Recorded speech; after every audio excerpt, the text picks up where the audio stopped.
seminario más de ALEN.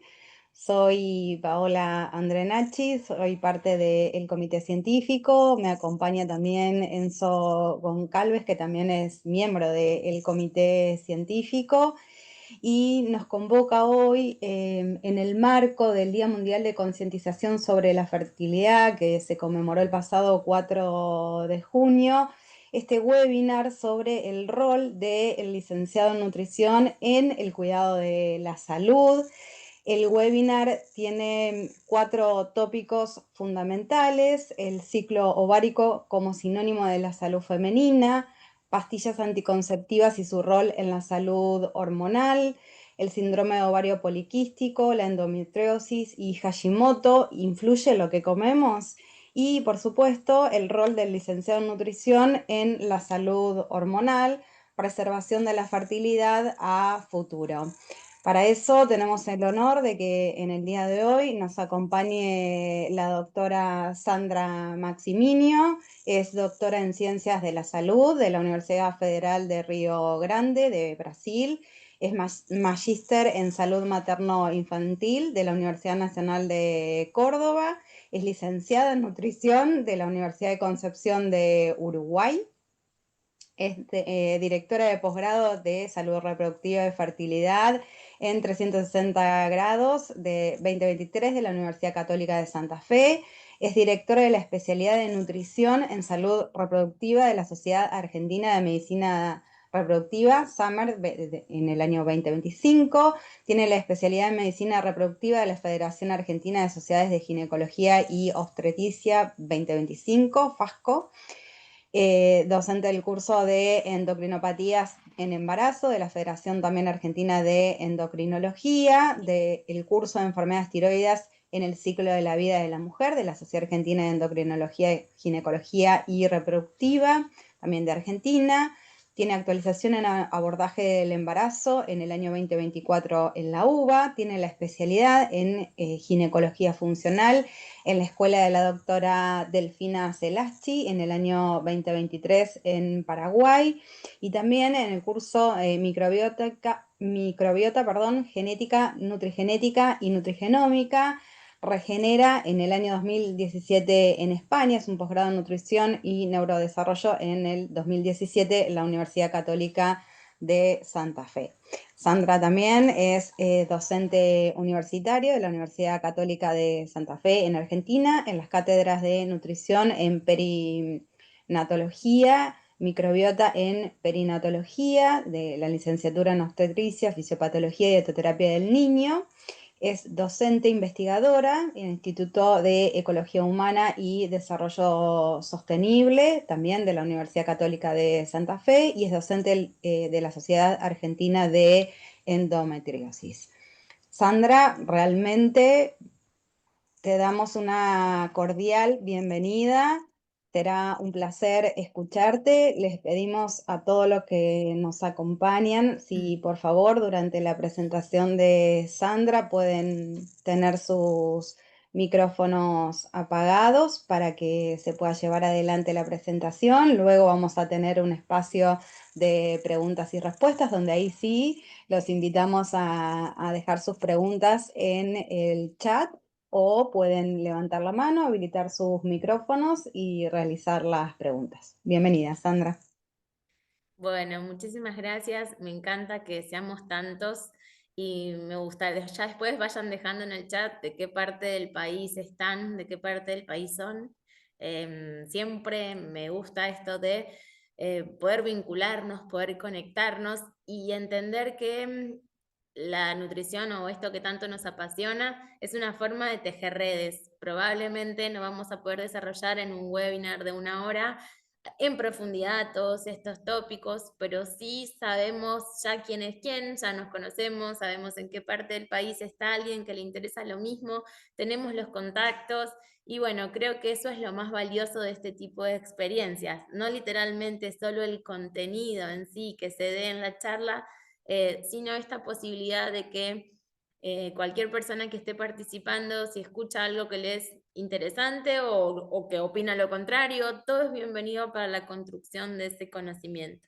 Así que bueno, sin más, vamos a empezar porque hay un montón de qué hablar. Bueno, si nosotros empezamos con algunas preguntas, ¿no? Si yo me trato de posicionar en la consulta con una mujer en el consultorio, sin importar que haya venido a la consulta literalmente por un tema de salud reproductiva o por un tema de fertilidad o por un tema concreto con su ciclo ovulatorio. En general, hasta incluso en cualquier consulta nutricional. Yo no puedo desentenderme de que si tengo una paciente mujer enfrente, puedo dar como naturalizado que todo está bien en relación a su ciclo hormonal. ¿Por qué? Porque muchas veces nosotros omitimos esas preguntas y es en realidad la paciente que no lo dice, nosotros no lo preguntamos y queda ahí como cuando si no fuese necesario abordarlo. Entonces, empezar a preguntarnos, no solamente nosotras en primera persona, sino en tercera persona, es decir, para con nuestros consultantes, empezar a preguntarnos, ¿conocemos el ciclo ovulatorio? ¿Es regular? ¿De cuántos días? Esos días que menstruas, ¿cuánto menstruas? ¿Te genera algún malestar menstruar? ¿Te genera dolor? ¿Sabes verdaderamente cuándo, si ovulás primero y cuándo ovulás? A veces pareciera como que esto cobra relevancia si solo en el momento de querer ser mamá. Y en realidad, créanme que no, que es siempre relevante, porque de esa salud endocrina es donde yo voy a tener un signo, si se quiere, vital en la salud de la mujer. Así como medimos la presión arterial, como medimos otros signos vitales, bueno, el ciclo ovulatorio es parte de ese ciclo, de ese signo vital de la mujer. Entonces yo quiero llevarlos a todos los que están presentes a reflexionar sobre si hacen estas preguntas en su consulta. ¿Sí? Y espero que esta no sea la respuesta, porque muchas veces cuando yo pregunto esto, lo único que sale en la respuesta es un gran manto de sustitución hormonal o pastillas anticonceptivas que automáticamente anulan y tapan todas las preguntas que yo hice antes. ¿Sí? Entonces, más allá de que entiendo que entre más de 100 profesionales que somos, puede haber quienes se dediquen específicamente y puede haber quienes no, reconocer un poquito de qué hablamos cuando hablamos de ciclo ovulatorio. Nosotros, si miramos, haceme alguien que me diga si se ve el cursor, si yo lo muevo, ¿se ve? No, ¿No se ve? Sandra, no, no se está viendo. Yo sí Ah, lo veo, perdón. Sí, se puede Ah, ver, perdón. sí. Se lo ve ok, muy... Sí se ve genial. algo. Sí, Fíjense, ahora sí, ahora sí. Sí, estoy ahora acá sí. en la curva amarilla del estrógeno. Sí, ahí sí. Perfecto. Para que nos ubiquemos un poquito, el ciclo puede tener diferente duración en función de cada mujer, pero en generales nosotros decimos que tenemos distintos momentos. Una fase folicular, después tenemos la ovulación propiamente dicho, y después tenemos la segunda mitad del ciclo. Fíjense en esta primera fase, que es la fase folicular, cómo yo necesito que haya ese predominio de estrógenos. Ese pico de estrógenos es el que hace que cuando ese pico decae se produzca la ovulación y en una segunda instancia, en la segunda mitad de ese ciclo, van a decaer los estrógenos y va a aumentar la progesterona.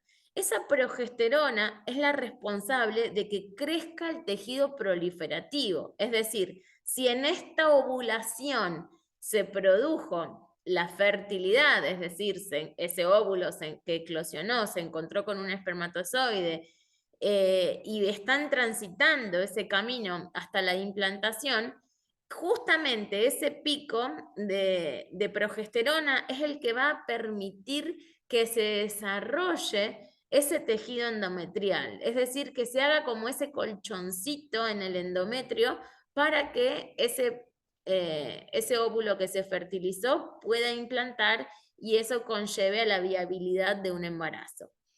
Ahora bien, si no hubo ese encuentro entre ese óvulo y ese espermatozoide, no se produjo ese embrión y se produjo la implantación, fíjense cómo ese tejido endometrial se descama y es lo que nosotros vemos como la menstruación propiamente dicho.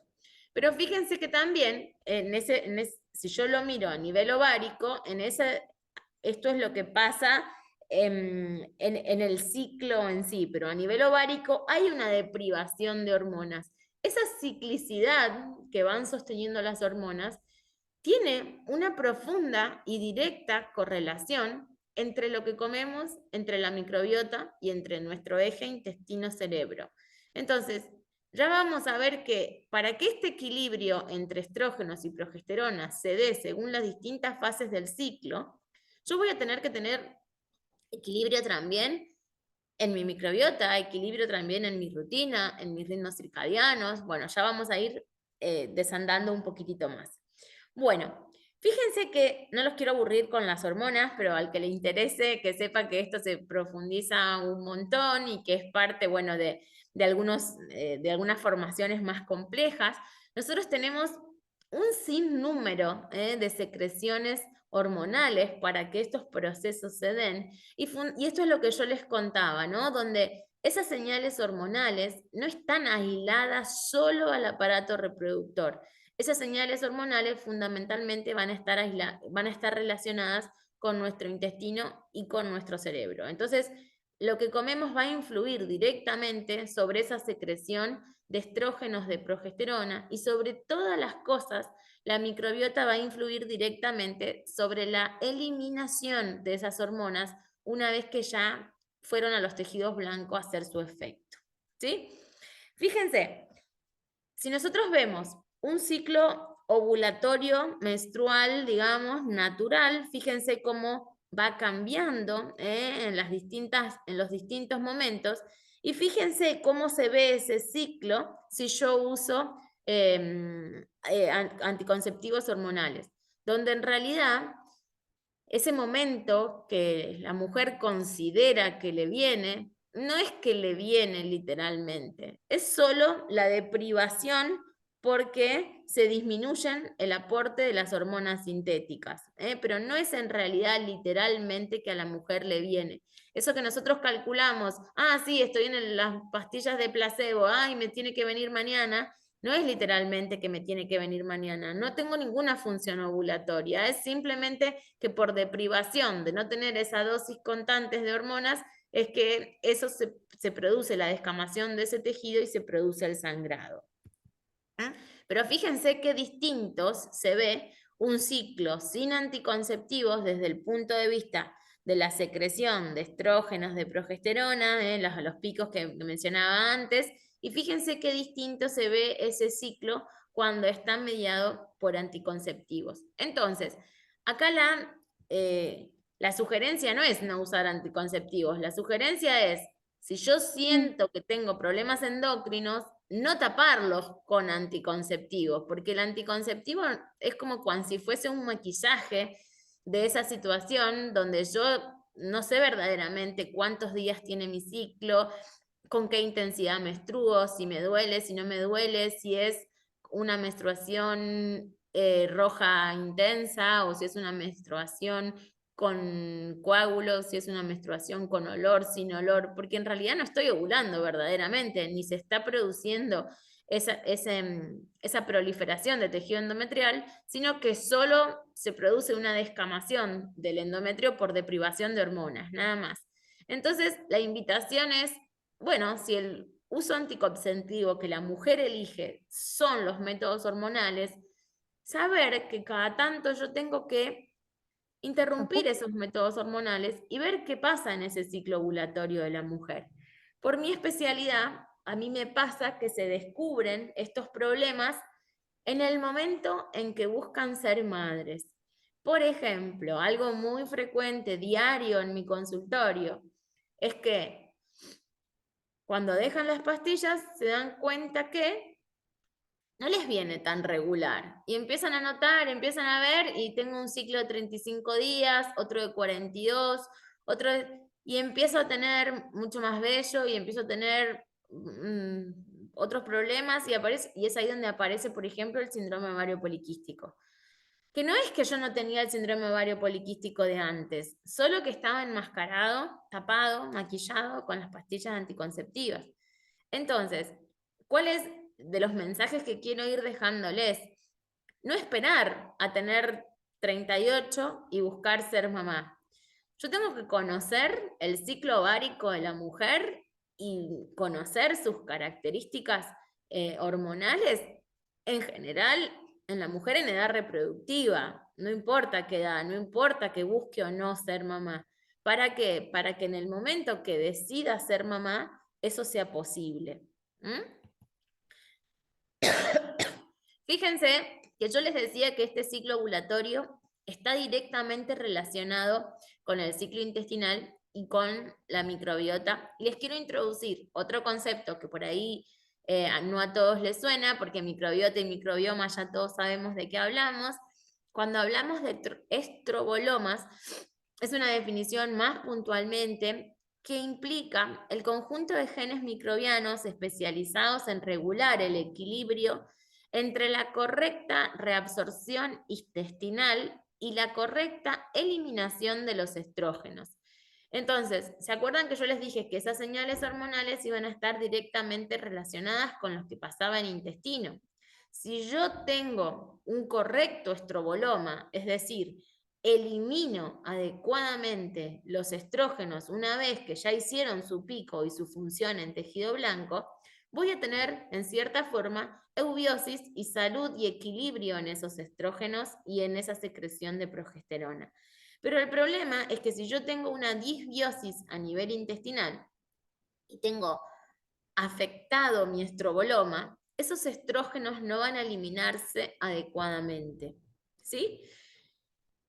Nos vamos a ir metiendo un poquito más en el tema de los estrógenos, y así como hoy voy a hablar mucho de estrógenos, sepan también que a veces se da el escenario contrario, se dan los problemas hormonales o endocrinos o la fertilidad por déficit de progesterona, ¿sí? Pero en general, por los temas que voy a hablar hoy, vamos a hablar más puntualmente de la secreción y la eliminación de los estrógenos.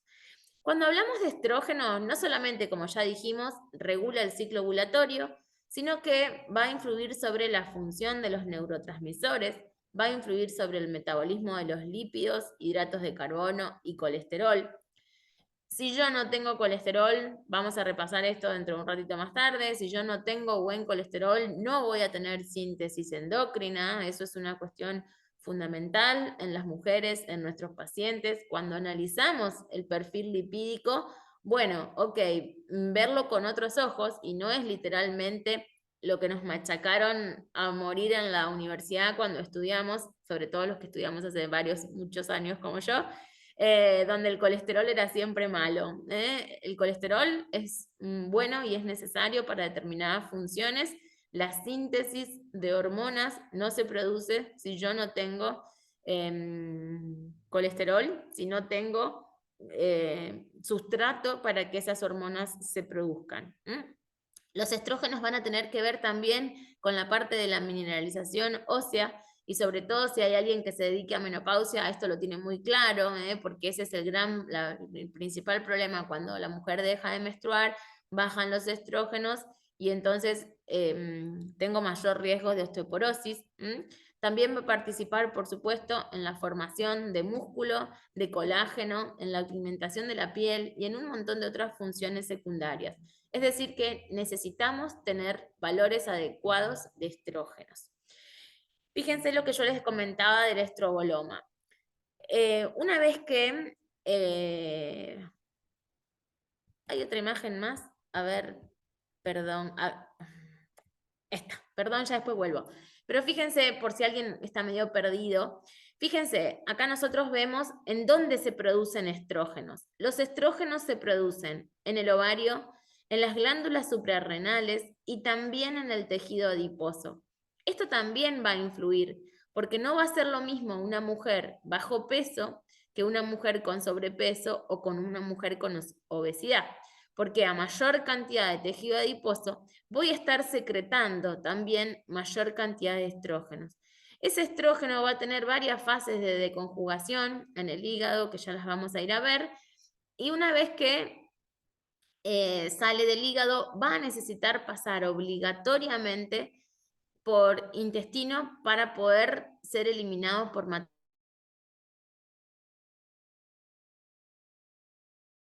antes, ese estroboloma va a hacer que la necesidad de esos estrógenos conjugados se eliminen o no por materia fecal. Y ahora bien, cuando yo les decía que es una relación constante, permanente, entre lo que pasa en el intestino y lo que pasa en las hormonas. Si yo tengo una paciente con hiperpermeabilidad intestinal, y acá me gusta siempre mencionar que no hay que hablar de permeabilidad intestinal, el intestino es siempre permeable. El problema, porque si no, no tendríamos nutrientes, ¿sí? La correcta denominación es cuando hay una hiperpermeabilidad intestinal, donde esas uniones que deberían ser estrechas entre los enterocitos se vuelven abiertas y donde entonces empiezan a pasar distintos noxas, distintos componentes inflamatorios, distintos componentes tóxicos, y es ahí donde esta hiperpermeabilidad intestinal es donde me genera el problema que el organismo en sí no solamente va a tener déficits nutricionales, sino que va a tener la mayor posibilidad toqué algo que no era, de alergias, o va a tener también la sensación de fatiga crónica, o va a tener sobre todas las cosas la respuesta, la mala comunicación en la respuesta endocrina. Y acá este cuadro es valiosísimo para que se entienda cuando nosotros hablamos de microbiota alterada y de hiperpermeabilidad intestinal, esa mujer con microbiota alterada, una vez que hace todos sus pasos, ¿no? Secreción, órgano blanco, detoxificación, eliminación. Fíjense que si la mujer tiene una buena microbiota, gran parte de esos estrógenos se eliminan por materia fecal y solo una pequeña parte es recaptada a la luz intestinal y vuelve a contribuir a ese circuito de no solamente la síntesis propia de estrógenos, sino a su vez la reabsorción intestinal de estrógenos a través del estroboloma. Fíjense lo que me pasa en las patologías donde yo tengo hiperpermeabilidad intestinal asociada a desórdenes endocrinos. A través de esa hiperpermeabilidad intestinal y un déficit en las beta-glucuronidasas, tengo que solo un poquitito de estrógenos se elimina y gran parte de esos estrógenos son recaptados a nivel intestinal. Entonces, ese es el escenario donde nosotros vemos que se va produciendo lo que se conoce como dominancia estrogénica, ¿sí? ¿Qué es esa dominancia estrogénica? Ese hiperestrogenismo. Bueno, fíjense que si nosotros leemos los mecanismos, ahí está. Si leemos la sintomatología de ese mecanismo del hiperestrogenismo, es lo que escuchamos en muchísimas de nuestras consultas, sobre todo las que hacemos salud femenina o salud hormonal.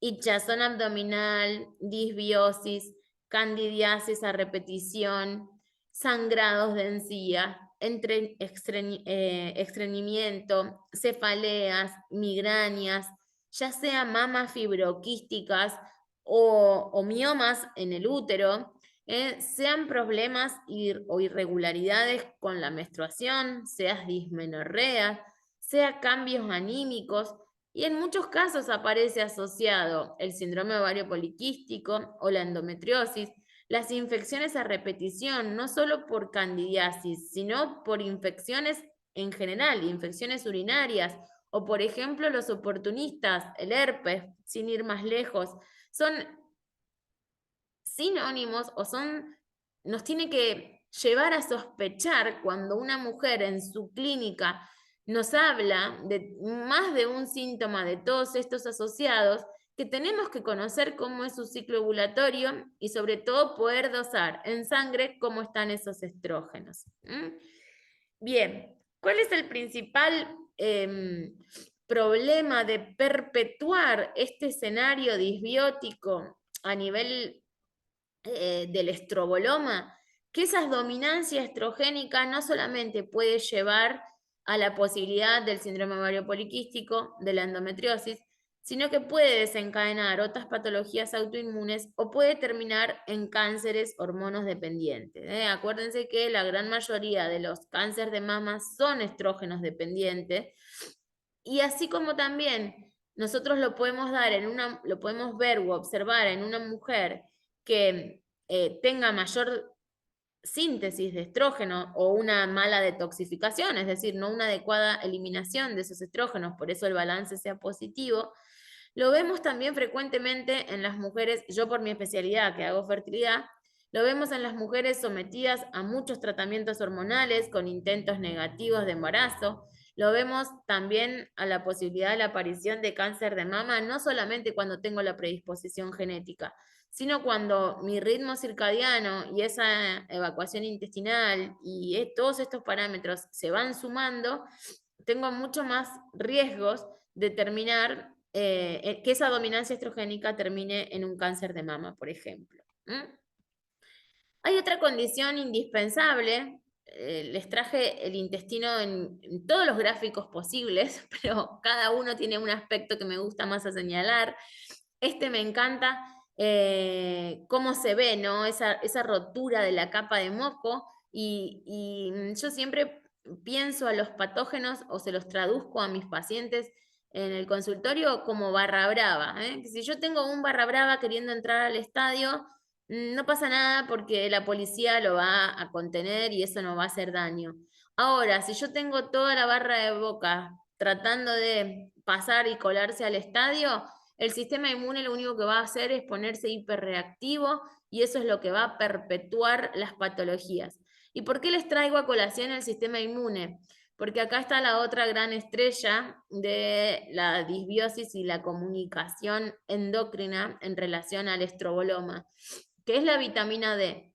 Nosotros tenemos estudios que prueban directamente la asociación entre el déficit de vitamina D y esa disbiosis intestinal que llevan a que haya más Clostridium, que haya más Pseudomonas, que haya más Firmicutes, y sobre todas las cosas, ese exceso de beta-glucuronidasa que hace que, yo se los mencioné antes, haya más recaptación de estrógenos a nivel intestinal.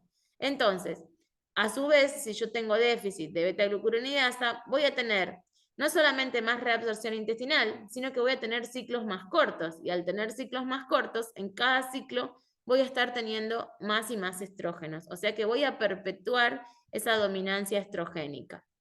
¿Sí?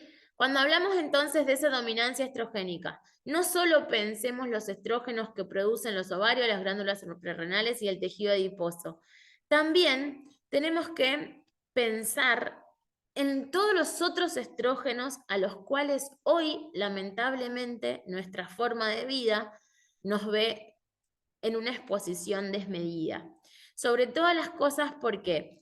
Porque tenemos los senoestrógenos que vienen desde los químicos, desde los tóxicos, desde la acción sobre los disruptores endocrinos, que hoy no voy a llegar a hablar de ese tema, pero los que me conocen saben que es un tema que trabajo mucho, que me encanta, que en salud hormonal no es posible no trabajar en conjunto con tratar de minimizar la acción de la disrupción endocrina, ¿sí? Y sobre todas las cosas, en esa alteración, que no es solamente que tengo exceso de estrógeno, sino que puedo tener baja progesterona, se suma un factor más, que es las sustancias estrogen-likes. ¿Qué quiere decir esto? Quiere decir que hay sustancias que no son verdaderamente estrógenos, pero que funcionan como si lo fueran. Entonces, no es solo el estrógeno que produce la mujer, sino que hoy por hoy tenemos, por ejemplo, sustancias que no son estrógenos, pero tienen la funcionabilidad de como si fuesen estrógenos, como pueden ser, por ejemplo, la Drexleusia, que es un microorganismo aislado en las paredes intestinales y que viene a cambiar esta microbiota. ¿Y en dónde encontramos la Drexleusia? En las isoflavonas de la soja. Pero si nosotros pensamos puntualmente, la gente nos puede decir, pero yo no como soja. A ver, es un error creer que no comemos soja. La persona que coma ultraprocesados, desde una galletita, un jugo o lo que fuere, está comiendo intrínsecamente en la formulación del producto, está comiendo soja. Y eso es uno de los desequilibrios que más se está sumando, digamos, a los desequilibrios normales que puede tener la mujer por su propia síntesis de estrógenos o por su recaptación a nivel intestinal.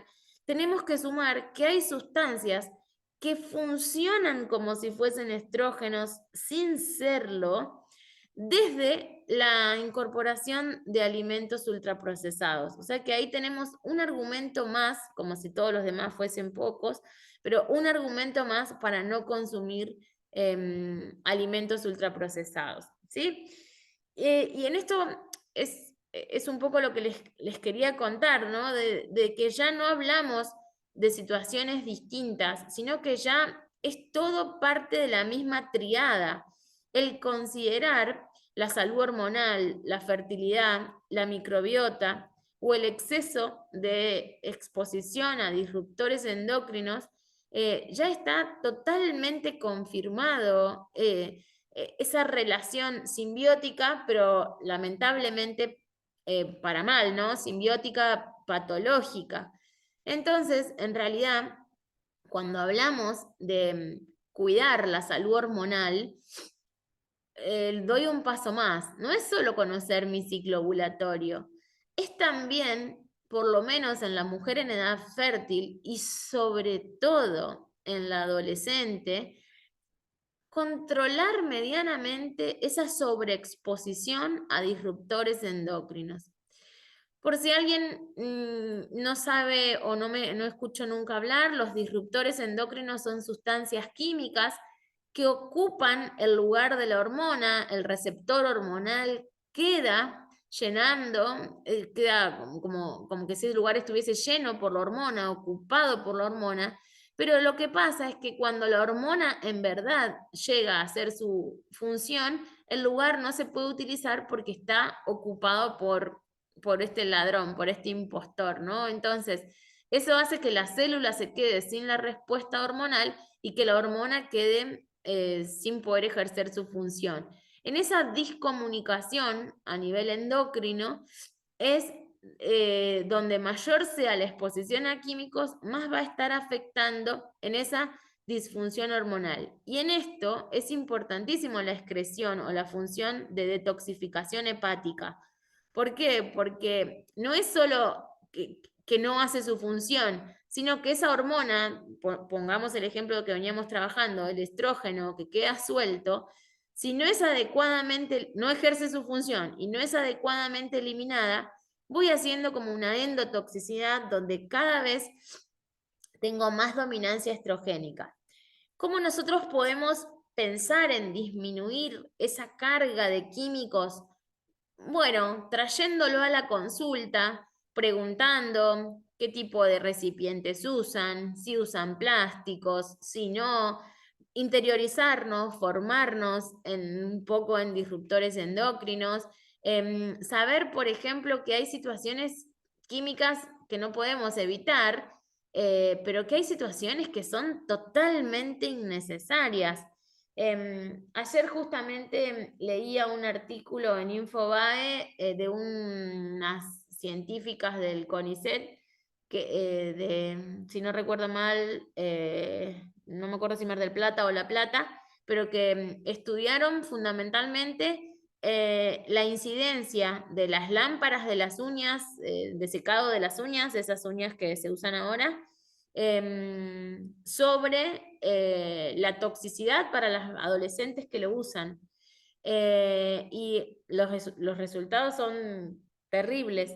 Entonces, a esto me refiero yo cuando tenemos que cuidar o tener un cierto criterio en la salud hormonal de nuestras adolescentes fundamentalmente. ¿Por qué? Porque las adolescentes son las que no tienen responsabilidad sobre el uso de químicos, están expuestas a alcohol o a consumo de alcohol permanentemente, Si le sumamos las tinturas de pelo, las uñas y todo lo demás, es una exposición a químicos desmedida.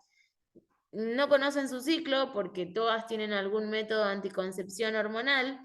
Y cuando créanme que se acuerdan, después de que toda esa etapa pasó y se terminaron su carrera y se compraron la casa y se acuerdan que quieren ser madres a los 38, estos ejes están tan deteriorados que esa reserva ovárica es muy baja, es de muy mala calidad y donde la salud reproductiva, créanme, que no es posible. Entonces, yo que trabajo incansablemente en esto, ¿es posible o es parte de nuestro compromiso como nutricionistas explicar que esa microbiota disbiótica va a alterar las hormonas? Es parte de nuestro compromiso saber que conozcan su ciclo, es parte de nuestro trabajo ver que esas disbiosis no es solo malestar intestinal, las disbiosis tienen consecuencias. Fíjense en esta imagen cómo se ve bien clarito, cómo los disruptores endocrinos hacen que el pico de estrógeno sea siempre pico, pero fíjense que el valle nunca es el mismo valle, ¿eh? Con la disrupción endocrina queda siempre más alto. Entonces, esto también va contribuyendo a esa dominancia estrogénica que lleva a patologías tan nocivas como el síndrome de ovario poliquístico o la endometriosis. Los estrógenos tienen muchísima relación con la microbiota, con la inflamación, con la disminuir la sensibilidad en la tolerancia a la glucosa, tienen impacto sobre la obesidad, tienen impacto sobre digamos, la relación, como veníamos diciendo, entre las proteobacterias, los firmicutes y tiroidetes, que como nosotros sabemos ya se asocian a la obesidad. Entonces, por donde miramos es importante tener a rayas esos estrógenos y poder controlar esa salud intestinal. Yo siempre pongo este ejemplo medio burdo, pero que los uso en todos mis consultantes para que lo entiendan. Si mi pared intestinal es un colador que tiene unos agujeros enormes, la recaptación de estrógeno y la no detoxificación adecuada va a ser una regla. En cambio, si yo trabajo sobre sanar esa permeabilidad intestinal y los poros de mi intestino se vuelven los que debieran ser, no hiperpermeables, sino solo permeables, voy a estar teniendo mucho más chances de que esas patologías endocrinos, pero también inmunes, no aparezcan. Y acá es importante, bueno, esta es una imagen de un paper que uso muchísimo, que me encanta, porque no solo muestra cómo se deteriora ese estado de eubiosis a través del consumo de ultraprocesados, sino cómo esa hiperpermeabilidad va activando a mi sistema inmune y a mis macrófagos. Y fíjense cómo ya, cuando yo ya tengo esta dominancia, digamos, de microbiota patógena, y de donde esa hiperpermeabilidad se sostiene de forma en el tiempo, de forma sostenida, de forma crónica, fíjense cómo a esa respuesta inflamatoria, la consecuencia que sigue es la patología autoinmune. ¿Sí? Entonces, es ahí donde quiero que cada uno de ustedes, que somos un montón, 100, acá todos juntos charlando, piensen en sus pacientes, en la narración de sus pacientes. Cuando me cuentan que tienen problemas hormonales, o si bien no me cuentan problemas hormonales, pero me relatan migraña, cefalea, fatiga crónica, problemas de la piel, aceleración o al revés, o enlentecimiento del ritmo evacuatorio. Cuando mis pacientes me cuentan en realidad esa sintomatología clínica, acá está la respuesta de base y es en poder controlar esa inflamación sistémica de bajo grado. La inflamación sistémica de bajo grado es esta respuesta inflamatoria acá, ¿sí? Para que se ubiquen donde estoy, donde de tanta hiperpermeabilidad intestinal, inflamación a nivel celular crónica, tengo respuestas que comprometen a mis demás sistemas. Entonces, cuando yo trabajo, por ejemplo, en consultorio de fertilidad, trabajamos muchísimo esto de bajar la inflamación sistémica de bajo grado. Es decir, no es la inflamación de la panza, del intestino, es la inflamación celular, es avisarle a todo ese cuerpo que ese gran estrés oxidativo va a ir bajando y que tengo condiciones para propiciar esa salud reproductiva o esa fertilidad, ¿sí? Y fíjense, la inflamación sistémica de bajo grado es como un gran paraguas donde yo puedo tener montones de patologías asociadas a esa inflamación sistémica. Todas las gastrointestinales, las metabólicos, pero que van a tener consecuencia endocrina, la insulinoresistencia, la endometriosis, el síndrome ovario poliquístico, la baja reserva ovárica, y a veces la concomitancia, por ejemplo, cuando a todo esto metabólico se le suma la anemia. Ah, pero toda la vida tuve anemia y siempre y tengo dolor al menstruar y tengo ciclos muy profundos y muy dolorosos y no voy bien al baño y ¿nadie sospechó de una endometriosis? Bueno, es ahí donde un nutricionista bien formado e idóneo en esto va a poder dar luz a la integralidad de la clínica de esa paciente. Entonces, mi propuesta es que no voy a llegar a dar todo en una clase, pero sí sepan que nos podemos formar en esto y acompañar a que esos diagnósticos lleguen antes, lleguen con menos dolor, con menos sufrimiento y sobre todas las cosas lleguen cuando esa mujer todavía está en edad fértil. Porque el principal problema de todas estas cosas es cuando se dejan estar en el tiempo y cuando se acuerdan que quieren ser madres, en algunas condiciones no es posible o es tarde. Todas las patologías autoinmunes, fíjense acá del lado derecho de la columna, sea Hashimoto, sea celiaquía, sea cualquiera de los componentes de las trombofilias, la fibromialgia, el lupus, el vitiligo, y como mencioné al principio, pueden hasta incluso ser un cáncer, van a tener que ver con esa posibilidad de preservación de la fertilidad. ¿Por qué? Porque el sistema inmune, si está hiperexacerbado en cualquiera de estas condiciones, y yo tengo anticuerpos altísimos de cualquiera de estas situaciones, y yo quiero que en ese organismo de esa mujer sea posible la anidación, no nos olvidemos que en esa anidación tengo un factor de ADN que no le es propio a la mujer, porque siempre voy a tener el ADN de la parte espermática.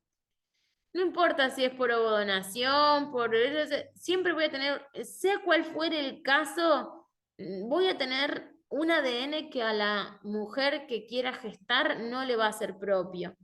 Entonces, si yo tengo un sistema inmune muy exacerbado, claramente no voy a estar favoreciendo esos procesos de implantación. Entonces, ¿dónde es que se conectan todas estas situaciones? El síndrome ovario poliquístico, la endometriosis, el Hashimoto, los desequilibrios hormonales, se conectan en este lugar, en que la inflamación sistémica lleva a una respuesta inmune y la respuesta inmune es la que va a levantar el pulgar o a bajar el pulgar a la hora de la consecución de los embarazos. Entonces, mi invitación hoy es, sé que es mucha info, pero un poco la invitación es a no ir al diagnóstico sintomático, sino a ir al diagnóstico etiológico. Y les pongo un ejemplo para que esto se entienda claramente. Ir al diagnóstico sintomático sería, bueno, se me cae el pelo, tengo las uñas quebradizas, me hago un laboratorio, me da la TSH en 6, tengo que tomar levotiroxina. Ok, ese sería el diagnóstico sintomático. Yo tengo el síntoma de la uña quebrada, de la caída del pelo, el laboratorio de TSH alto, bueno, listo, toma levotiroxina. Ese diagnóstico no es un diagnóstico etiológico. Yo lo que tengo que ahondar es en el origen de esa patología tiroidea. Porque si no, yo solo estoy tratando el síntoma, pero no estoy trabajando sobre el origen. Por lo tanto, esa persona va a seguir necesitando cada vez más dosis de levotiroxina. pero no va a corregir su problema de base. Por eso es que es bastante más complejo, pero siempre vayamos al origen etiológico de la sintomatología clínica. Y gran parte de todo esto que estamos hablando se resuelve, aunque no parezca, en el hígado. El hígado es el responsable de la adecuada detoxificación de todo lo que comemos, pero también de los tóxicos a los que estamos expuestos.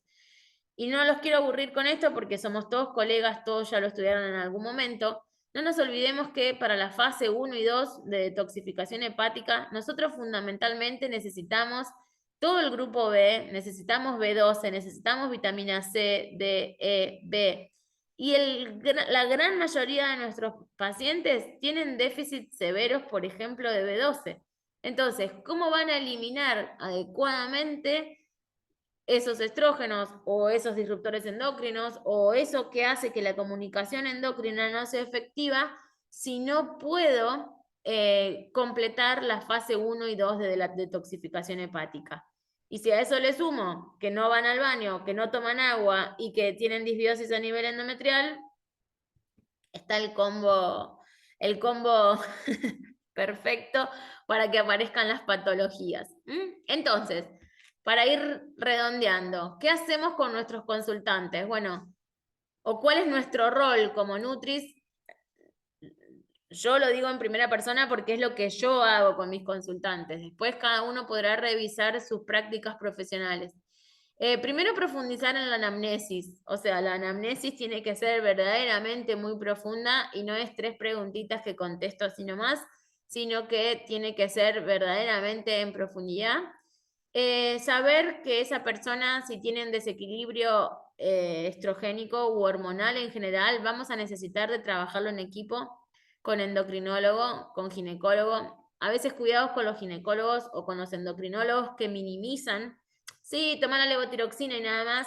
O sea, mi sugerencia es que se busquen un equipo o un profesional donde ustedes puedan derivar con este mismo criterio, porque si no, la persona va al endocrinólogo y el endocrinólogo le dice, no, toma la levo nomás. Y entonces ahí es donde nuestro discurso muere, porque yo le estoy diciendo o queriendo marcar la relevancia de determinadas cosas y el otro profesional dice lo contrario, entonces la persona se encuentra en esa disyuntiva que no sabe a quién hacerle caso y es lo peor que podemos generar a un paciente. Entonces, yo no derivo al endocrinólogo, derivo al endocrinólogo que trabaja como yo trabajo, con nombre y apellido. Es difícil, pero hay que ir haciendo esa red de profesionales, porque si no, el discurso no tiene la misma coherencia. Entonces, como dijimos, de ser posible que los químicos y los disruptores endocrinos no ingresen a nuestro organismo, si ingresan, que haya la adecuada detoxificación hepática, ¿sí? Tratar de, con cuestiones simples, pero por ejemplo, enseñar a leer las etiquetas, no solamente como en algún momento enseñamos de los alimentos, las etiquetas de todo el bagaje de químicos que nos ponemos en el cuerpo sin darnos cuenta. Sepan que en el Play Store del celular, si ustedes ponen disruptores endocrinos, hay un montón de aplicaciones gratis. Una es Yuka, otra es Ingred, otra es Goods, ahora no me sale el nombre, pero en el Play Store del celu hay un montón de aplicaciones que yo saco la foto a la cosmética que tengo enfrente y me tira los disruptores endocrinos que tiene. Entonces, empezar a cambiar plástico, empezar a reemplazar, no usar el microondas con plástico, empezar a sacar químicos de la vida de nuestros pacientes. Eso va a hacer que su comunicación hormonal sea mucho más efectiva. Y como les decía, repasar, ¿no? En cada uno en su caso, en sus pacientes, la fase 1 y 2 de detoxificación hepática y saber, acá una cuestión fundamental, que si yo tengo, por ejemplo, estrógenos y alcohol, el hígado sensa como que, bueno, lo más nocivo de esto es el alcohol, entonces se preocupa por detoxificar alcohol. Y al estrógeno lo deja porque total es parte de lo que sintetiza el organismo. Y en realidad es eso, cuando ciclo tras ciclo se producen las dominancias estrogénicas. Entonces, saber que el consumo de alcohol es el enemigo número 1 de todas las patologías hormonales. Saber que, por ejemplo, en hipotiroidismo o en Hashimoto sobre todo, muchas veces se prohíben las coles, el repollo de Bruselas, el coliflor, el brócoli, por ser, en teoría, bociógenos. Esto es algo que está muy discutido, ya no es más así literalmente, y saber que si yo no tengo sulfuranos, o sea, si yo no tengo azufre, no se eliminan los estrógenos. Entonces, bueno, hay que tener sugerencias muy puntuales para cada caso, pero saber que ya no es literalmente que no está permitido comer brócoli porque sea bociógeno, sino que hay que analizar cada caso en particular. Cuidar también ese consumo de agua y esa excreción renal es fundamental, y el reposo intestinal ni que hablar. Bueno, no me voy a detener en esto porque ya todos sabemos la escala de Bristol, los polifenoles y todo lo demás. Solo voy a hacer una salvedad en relación al té verde que tanto se escucha o tanto se usa. Cuidado en las dominancias estrogénicas, porque tanto el té verde como el café, como el mate, gatillan la síntesis de aromatasas. Las aromatasas son las precursoras de los estrógenos.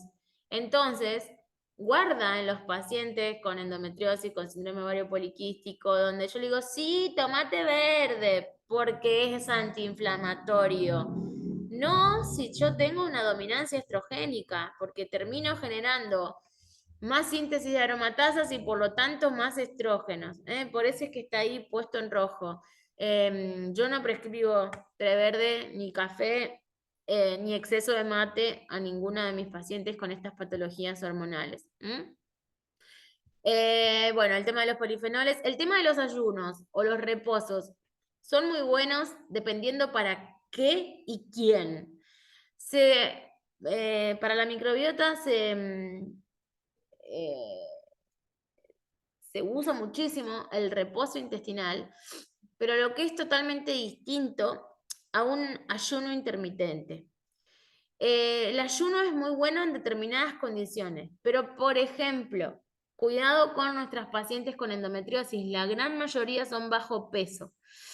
Si yo tengo una paciente bajo peso y encima la tengo en restricción calórica, con disbiosis, créanme que vengo a ser un escenario lejos de ser positivo, todo lo contrario. Y ni que hablar, si estoy buscando embarazo, los reposos intestinales están bien, pero nunca se aconseja un ayuno de más de 12 horas porque no hay embrión que pueda subsistir en hipoglucemias de menores de 70. Entonces, mucho cuidado con lo que escucho literalmente, y por eso que es como hay una necesidad imperiosa de formarse específicamente en salud hormonal o en fertilidad, en el caso de todas las colegas que quieran hacerlo. Ya después al final le vamos a pasar un aviso parroquial en relación a eso. Bueno, y por último, fíjense que no es solo la alimentación antiinflamatoria o la hiperpermeabilidad intestinal, sino que es el hábito antiinflamatorio, es decir, estar en consonancia con esos ritmos circadianos y estar en consonancia con la secreción de melatonina. Este es un cuadro que uso muchísimo, sobre todo para mis alumnos. Fíjense que esta es la onda donde se inhibe la secreción de melatonina. ¿Por qué vuelvo a la melatonina? Porque la melatonina es la hormona que gatilla toda la cascada de síntesis endocrina, y si yo no tengo una adecuada secreción de melatonina, lo que la gente cree culturalmente es que voy a tener insomnio, y no es literalmente solo que puede ser concomitante la expresión del insomnio. El problema es que si yo no tengo melatonina no se sintetizan todas las demás hormonas. Y yo, para lograr un adecuado ciclo ovárico, tengo que tener una adecuada secreción endocrina día a día, noche a noche. Fíjense cómo la luz roja no inhibe la secreción de melatonina, pero fíjense cómo la luz azul sí. Entonces, todas estas pacientes que nos refieren desórdenes en su ciclo ovulatorio, pero después se quedan con el celular o con TikTok o con Netflix hasta las 2 de la mañana, acá puede estar la punta del ovillo, en que su organismo empieza a secretar melatonina adecuadamente. Hasta incluso los que hacemos fertilidad, hoy por hoy sabemos que es un suplemento que usamos para determinados casos activar a restaurar ese circuito endocrino. Entonces, la necesidad entre ese equilibrio, entre ese día y esa noche, y la necesidad en revisar en profundidad todos nuestros hábitos para que la salud hormonal verdaderamente sea efectiva. Y siempre reevaluar. Una paciente que empezó conmigo hace 3 meses, hoy no es la misma. Entonces, siempre apoyarnos de la sintomatología clínica del paciente y siempre apoyarnos de los laboratorios.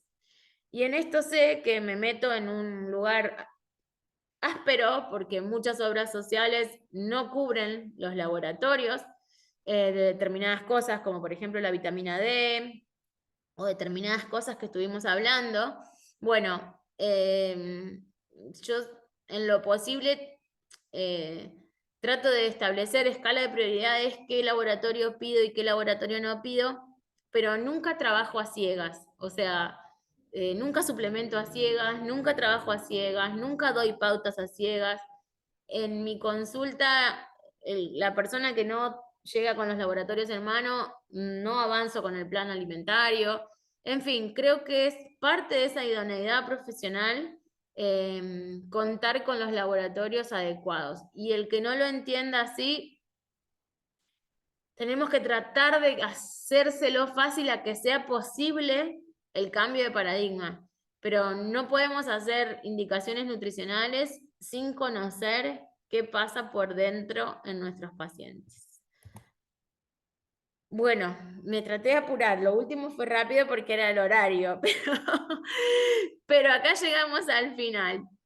Me cuentan si hay alguna duda, alguna pregunta, si quieren compartir algo, algún caso, lo que quieran. Muchas gracias, Sandra, por tu presentación. La verdad que increíble, muy completa, con mucha información para procesar, como dijiste también al inicio. Tenemos algunas preguntas en el chat. Están llegando todas las felicitaciones, increíble. Estamos a sala completa este viernes, así que muchas gracias a vos por estar y a todos los que están conectados. Han sido, la verdad, increíble. Te voy a transmitir la primera pregunta. Es ¿cuánto tiempo se recomienda suspender los anticonceptivos para realmente cómo saber cómo es el ciclo ovulatorio, para ver realmente cómo es el ciclo ovulatorio? Bueno, ¿quién hizo la pregunta? Me hizo Katia Katia, Sander. está buenísima la pregunta, Katy. Hay mujeres que en un ciclo recuperan su ciclo, porque al no tener las hormonas exógenas, en un ciclo recuperan su ciclo. Y hay mujeres que están el tiempo de 3 ciclos y no lograron uno. Entonces, en realidad, no hay una única respuesta a tu pregunta, Katy, porque dependerá de cuál es la respuesta ovárica, hipotalámica, hipofisaria de esa mujer. En algunos casos, si todo funciona bien, se ve rápido que funciona bien, sigo con mi método anticonceptivo sin ningún problema. Pero cuando no se restaura, es porque ahí está el problema, ¿sí? Muchas gracias, Sandra. Te transmito otra de las preguntas que hace Tamara, que dice, ¿por qué los ciclos de menstruación producen más ganas de consumir hidratos de carbono y específicamente complejos? Específicamente chocolate. Sí, yo creo A que más ver, simples que complejos. doy una clase entera de eso, es hermosísimo entender la ciclicidad femenina, donde tenemos esta demanda mayor de carbohidratos, como de esta cuestión así de la recompensa, porque el organismo hace un esfuerzo enorme en sintetizar hormonas.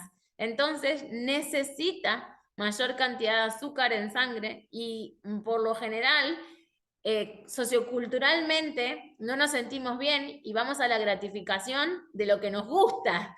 ¿Se entiende? Pero vamos a la gratificación de lo que nos gusta socioculturalmente por no sentirnos bien, no porque necesitemos el chocolate. Nosotros necesitamos más carga de grasa porque los esteroides, esto que yo les decía del colesterol, es lo que sintetiza hormonas.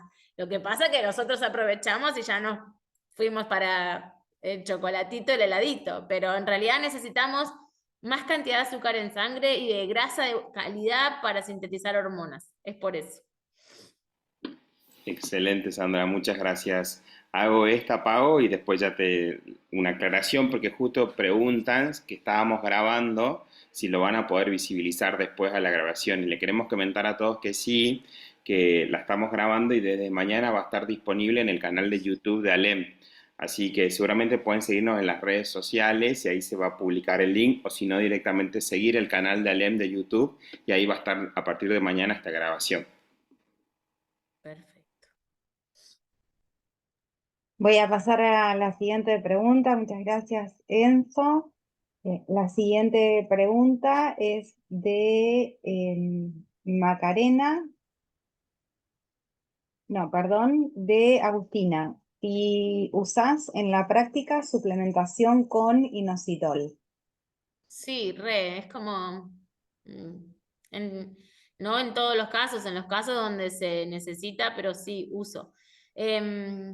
Mucho cuidado, si hay, no sé puntualmente, Macarena, tu pregunta, pero si es solo por síndrome ovario poliquístico, tiene muy buenos resultados. Es más, estoy en una investigación en el centro de fertilidad donde trabajo que estamos evaluando, ¿no? El cambio en la respuesta ovárica con las pacientes que usan y no usan el inositol.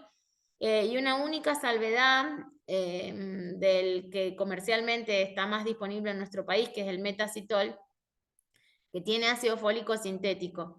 Esa única salvedad porque hay mujeres que tienen mutación al gen HTMRF, que es la metiltetrahidrofolato reductasa, que son mujeres que no pueden usar el ácido fólico sintético y toman el metacitol creyendo que les va a hacer un bien y lejos de hacer un bien hace un mal. Entonces, en ese caso hay que ir al inositol, demioinositol y chinoinositol, en su versión, digamos, no comercial, asociada a ácido fólico sintético. Perfecto. Bien, Carolina, bueno, dice que es súper interesante y muy completa, así que agradece un montón la presentación.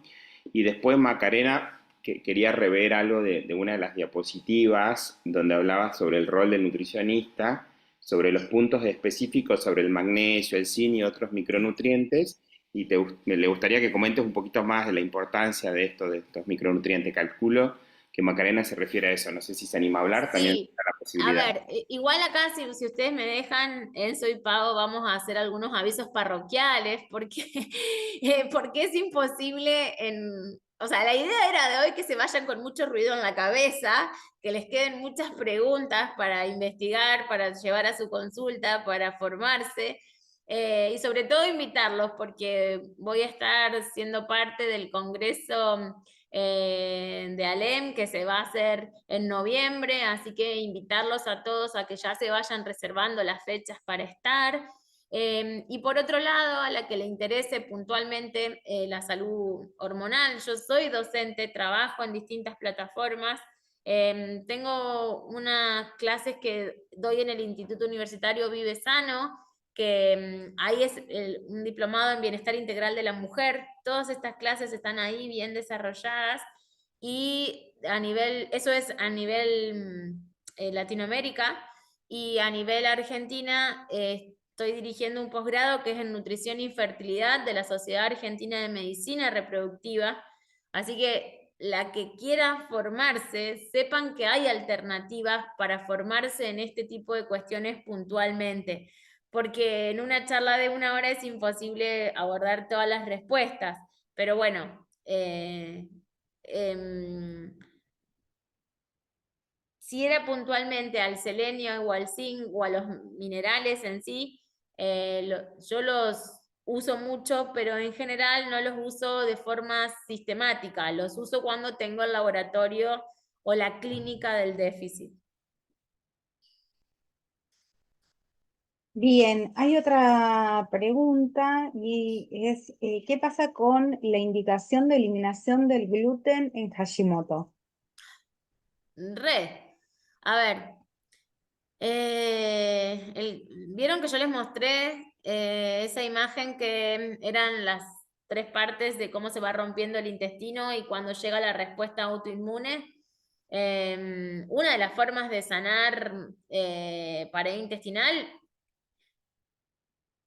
es sacando o disminuyendo gluten. No es la indicación de celiaquía que la exclusión es total, pero sí disminuyendo. Y en esto quiero hacer una salvedad donde yo sugiero sacar gluten, pero sacar gluten y coherencia, ¿se entiende? Porque si yo saco gluten, pero después vivo ultraprocesado o alcohol o a cosas que me dañan la pared intestinal, no tiene ningún sentido sacar gluten. O si me voy a ir a todos los ultraprocesados sin TAC, porque no tienen gluten, pero tienen tantos químicos que me terminan dañando más la pared intestinal que si tuviesen gluten, entonces en esos casos no tiene sentido. Yo prescribo disminuir gluten en Hashimoto sin ninguna duda, pero lo prescribo en asociación a un montón de otras pautas. No es solo el gluten. O sea, no hay que endemonizar al gluten como tal. Hay que trabajar sobre la permeabilidad intestinal de ese paciente. Y hay una pregunta, muchas gracias, Sandra. La verdad hay muchas preguntas. Hay otra similar que es en relación entre el consumo de gluten y lácteos en endometriosis. Y también preguntan por qué se recomienda quitarlos de la dieta en estos pacientes más allá de la dieta mediterránea. No, Que a ver, va sumada a la pregunta anterior, ¿no? en endometriosis es literalmente la parte, el 4 de julio, ahí me voy acordando de más chivos, de más avisos parroquiales, perdón, el 4 de julio es en el Hospital Británico en Buenos Aires la jornada anual de la Sociedad Argentina de Endometriosis, donde también voy a estar disertando ahí. El que pueda llegarse al Hospital Británico y si no, comunicarse con la Sociedad Argentina de Endometriosis y preguntar si lo van a retransmitir de forma virtual. El año pasado se hizo de forma virtual, así que bueno, estén atentos o comuníquense con la SAE para guardar su lugar, así sea virtual, las que estén en el interior del país, y ahí vamos a estar hablando puntualmente de endometriosis. Y para el año que viene se viene la formación en nutrición en endometriosis, pero déjenme que respire con la de fertilidad porque esa ya fue complejo sacarla. El año que viene se viene la de la SAE.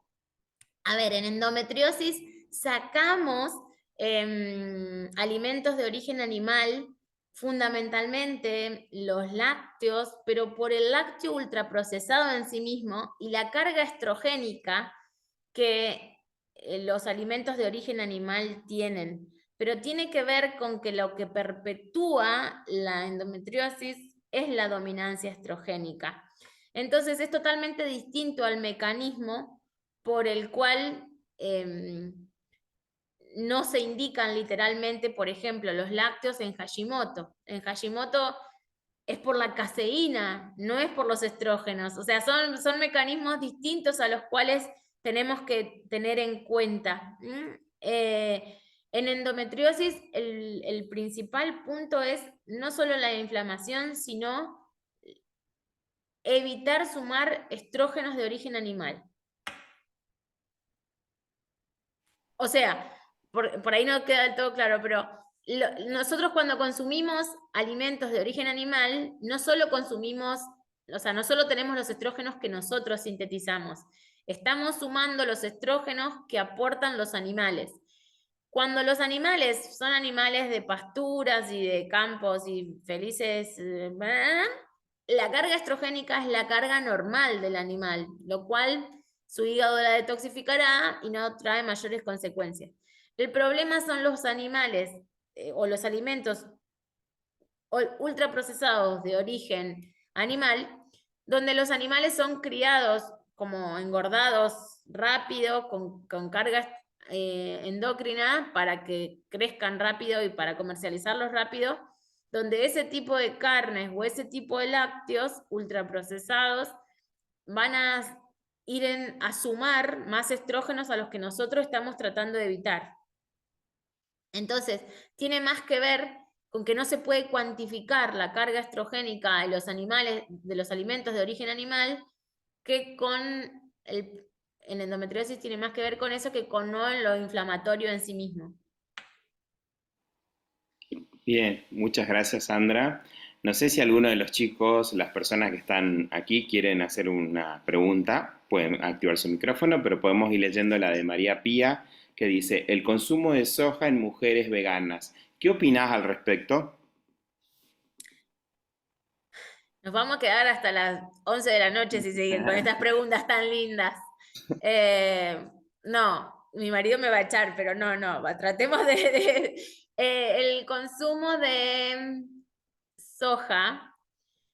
¿Se acuerdan? Va a depender de qué condición tiene esa mujer vegana, ¿se entiende? Porque yo puedo tener una mujer que toxifique perfecto, que su ciclo sea perfecto, que sus laboratorios estén perfectos, y bueno, no tengo demasiado que objetar. Ahora, si yo tengo una mujer vegetariana, pero que tiene concomitancia de endometriosis, o que tiene concomitancia de alguna patología endocrina, o que tengo dominancia estrogénica, por ejemplo, un síndrome ovario poliquístico, o una endometriosis, o una miomatosis, o cualquiera de estas patologías estrógenos dependiente, es ahí donde yo no prescribo nunca el exceso de soja por los fitoestrógenos. Así como yo hasta recién estuve hablando de los estrógenos de origen animal, también tenemos los estrógenos de origen vegetal. Los fitoestrógenos no están solo en la soja, están en las hojas, están en las lentejas, están en fin, en las legumbres en general. Entonces, sin endemonizar, pero analizaría cuál es el caso puntual de esa mujer, ¿sí? Y si fuese que es una mujer vegana, sana, no va a estar incluyendo los estrógenos de los animales y vas a estar incluyendo los estrógenos de la soja. En algún lado los va a incluir, pero si su hígado los detoxifica adecuadamente, no es mayor problema. Trabajaría en esa permeabilidad intestinal para que ese estroboloma esté sano y esa evacuación estrogénica sea la adecuada, simplemente. Muchas gracias, Sandra. Y justo Oriana había hecho una pregunta muy similar en relación a las recomendaciones de la soja, pero creo que quedó clara. Después Milagros pregunta, ¿algún lugar donde podamos ver valores normales de las hormonas según edad de la mujer? Es complejo y no tiene que ver la edad de la mujer, sino fundamentalmente hay que saber en qué momento del ciclo ovárico yo estoy. ¿Se entiende? Porque yo no voy a poder medir las hormonas de la mujer, no se miden en cualquier momento del ciclo. Los laboratorios se piden en día 3, en día 1, dependiendo qué hormona necesito saber, se piden de una forma o de otra forma. Entonces, entender que yo tengo que conocer primero el ciclo completo y ver en qué momento estuvo pedido ese laboratorio. Si en fase folicular, si en fase ovulatoria, si en fase menstrual, en qué fase estuvo pedido ese laboratorio y poder asesorar a la paciente en qué momento tiene que sacarse sangre. Porque si la paciente se saca sangre o no sabe en qué momento de su menstruación o según fecha de su última menstruación se sacó sangre, o si está condicionada por las hormonas, esos laboratorios no van a dar bien nunca. ¿Se entiende?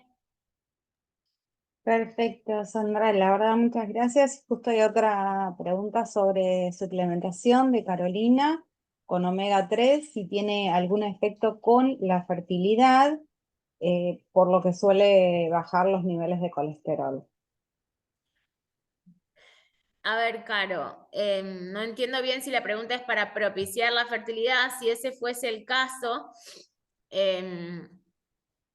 siempre y cuando sea posible, con el poder adquisitivo de nuestro paciente, mi sugerencia es que se indique omega 3, pero sin metales pesados. ¿Por qué? Porque si en una paciente con endometriosis o que busca fertilidad o que está en tratamiento de fertilidad y va a ir a una transferencia embrionaria, por ejemplo, y yo pongo un omega 3 cualquiera, donde no tengo la certeza si tiene o no tiene mercurio, puedo tener un daño más grande del beneficio del omega 3 si estoy aportando sistemáticamente, diariamente, metales pesados. Entonces, mi sugerencia, pero esto es personal, no hay una bibliografía que así lo avale, es mi experiencia empírica de todos los días de consultorio. Si tengo un paciente que tiene poder adquisitivo para pagar un omega 3 con certificación IFOS, es bienvenido. Si tengo un paciente que no tiene la posibilidad económica de comprar un omega 3 sin certificación IFOS, simplemente no le doy el omega 3 o le explico las consecuencias secundarias que puede haber y prefiero que si no tiene el poder adquisitivo para un omega 3 con certificación, ponga ese empeño en tener una alimentación de la mayor calidad posible, pero no ir a una suplementación que me va a generar más posibles iatrogenia que soluciones. Bien, muchas gracias, Sandra. No sé si alguien de los que están oyentes se anima a activar un ratito su micrófono, así vamos interactuando. ¿Estamos tímidos? Bien, ahí voy leyendo la pregunta de que calculo que es Natalia. Dice Nati: buenas noches. Si la mujer tiene un ciclo menstrual sin tomar anticonceptivos, ¿en qué momento del ciclo se debe hacer el dosaje en sangre de estrógeno para ver si tiene hiperestrogenosismo? Bien, está buenísima la pregunta y fíjate que, bueno, a todos esos laboratorios los tiene que hacer el pedido médico el ginecólogo que esté trabajando en el equipo, pero en general, yo sí tengo que ver si la mujer tiene hiperestrogenismo, tengo que buscar el pico de estrógenos, o por lo general se busca en el día, del día 1 al día 3 del ciclo, ¿sí? Y ahí se dosa en dónde está y después se vuelve a repetir el laboratorio en el día pico verdaderamente. Y entonces se puede establecer, o sea, lo ideal es sacar sangre en los 3 momentos distintos. Cuando yo tengo la fase inicial, cuando tengo el pico y cuando ya tengo el descenso y la síntesis de progesterona, para poder analizar cómo es la curva completa del estrógeno. Si yo tomo una única muestra de sangre en un único momento del ciclo, voy a estar viendo como un punto aislado. Para algo más simple que todos los nutris manejamos, es como la curva de tolerancia oral a la glucosa. Una cosa es ver una glucemia en ayunas, aislada, y otra cosa es ver la curva completa de cómo es en ayuna, cómo es cuando comí y cómo baja a las 2 horas. Bueno, esto es exactamente lo mismo. Yo, para saber si tengo dominancia estrogénica o no, puedo tener un único laboratorio en día 3 de ciclo y ver en dónde está, o lo ideal sería tener el día 3, el día 14 y el día 21, así tengo el dibujo completo del ciclo ovárico.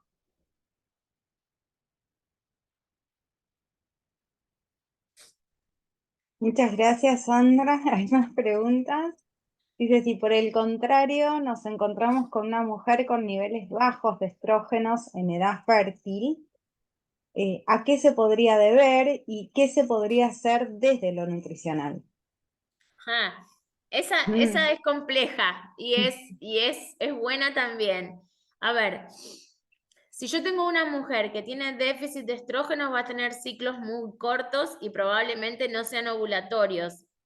¿Por qué? Si yo analizo por ecografía ese folículo dominante, probablemente no tenga nunca ese folículo dominante, porque si yo no llego a tener el estrógeno que necesito, no se produce la ovulación. ¿Se entiende? Entonces, Por el contrario a lo que veníamos hablando del hiperestrogenismo, el hipoestrogenismo es complicado desde este lugar porque lleva a la infertilidad o a la no consecución de ciclos ováricos con ovocitos fecundables. Desde la alimentación no es que voy a estar literalmente sumando estrógenos porque vienen asociados a, por ahí, por ejemplo, esto que hablábamos, ¿no? De la grasa de origen animal o ese tipo de alimentos. Lo ideal sería que nosotros trabajemos mucho sobre el eje de permeabilidad intestinal y sobre el eje de comunicación endocrina. Es decir, buscar el origen de por qué su organismo no está sintetizando los estrógenos adecuados.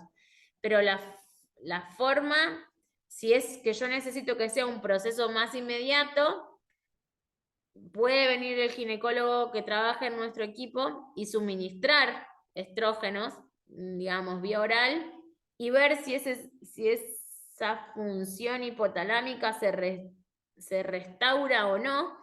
Y si no, tengo que trabajar mucho, yo trabajaría mucho si fuese mi paciente en sacar químicos y en todo caso sumar estrógenos desde lo alimentario de manera muy responsable, es decir, cosas de origen animal de buena calidad, si consigo pollo de campo o animales de campo, perfecto. Si quiero consumir legumbres, si consumo legumbres orgánicas, mucho mejor. Si no, lo que esté en el poder adquisitivo de la persona. Pero muchas veces, si es gente del interior, es más fácil que tengan una chacra, que tengan un familiar que tiene granja, que tengan, entonces, en ese caso, indico sumar estrógenos con alimentos de origen animal y con legumbres de calidad. Pero a veces no alcanza, me refiero, hay que ir al toque de suplementación.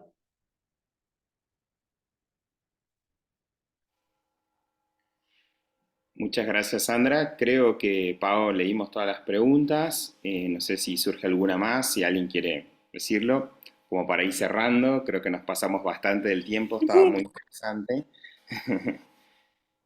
Sí, sí, muy interesante, súper interesante, Sandra, la verdad, muchas preguntas.